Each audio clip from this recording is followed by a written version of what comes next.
There's something special about a TV show, especially a TV drama. One of my friends told me that what makes a series better than a film is how you get to watch the characters for longer, seeing them change and develop. You grow attached to them and become more invested in their stories. And that's very true. A film, a good film that is like a good steak. There is no excess fat and it doesn't last very long, but for the time that it is here, it leaves a strong mark. On the other hand, TV drama resembles our everyday a lot more. We get to see the characters as they are and watch them adapt to their own individual circumstances, as we also do as people. Some video games will even have this quality, where people will develop an infatuation with the characters within the video game world. Think The Witcher, Red Dead Redemption, the like. An overwhelming trend with TV drama is the focus on the extraordinary and the unusual. I mean, think about it. I began watching The Sopranos recently, and it's great, I really enjoy it, but how many people do you know that are mafia bosses?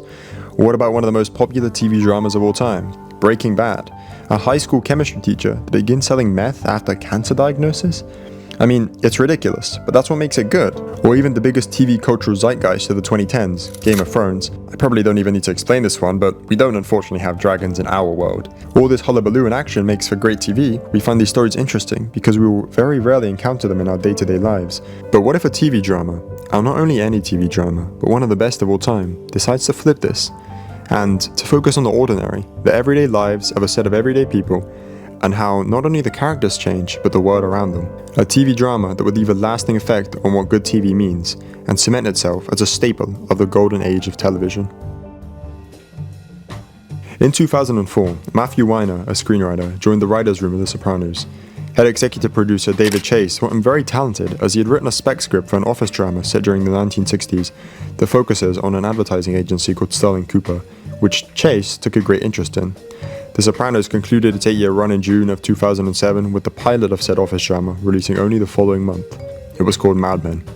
Even simply the conception of how Mad Men came into existence can tell us a lot about its character and content. Anybody with the slightest knowledge of cinema and screenwriting will tell you that the vast majority of spec scripts, that is, a screenplay written without commission from a studio or any other sort of financial backer, will seldom ever see the light of day, never mind the flourishing success that Mad Men would have over its 7 seasons.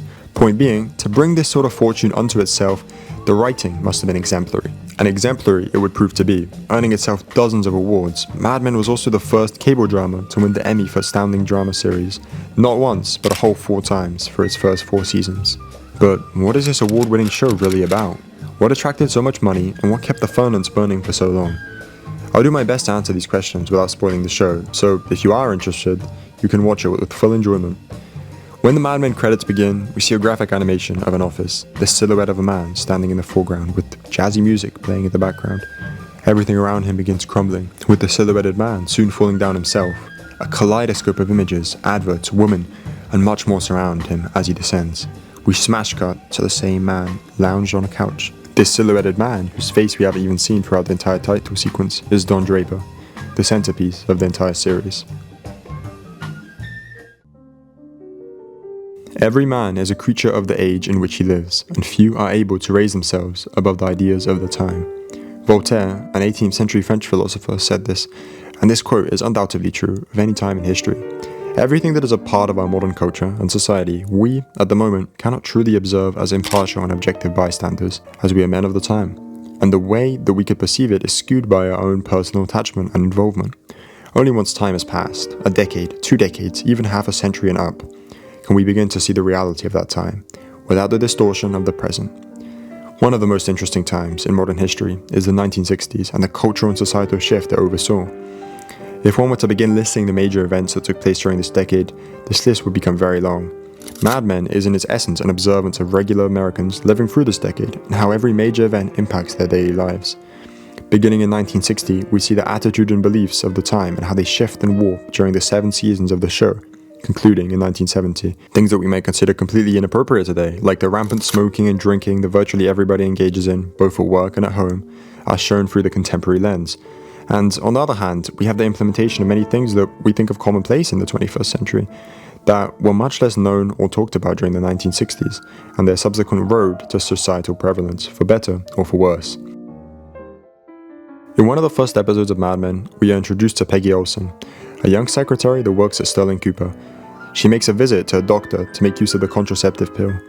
The attitudes around Kontrashevsky varied greatly in 1960, and through this young woman we observe it all, untainted by the contemporary thought, albeit through our own modern lens. Characterization is the most important part in ensuring a TV drama's success. The characters act as anchors for the story and push the narrative forward, and if the viewer finds the characters interesting, then that will make them stick around.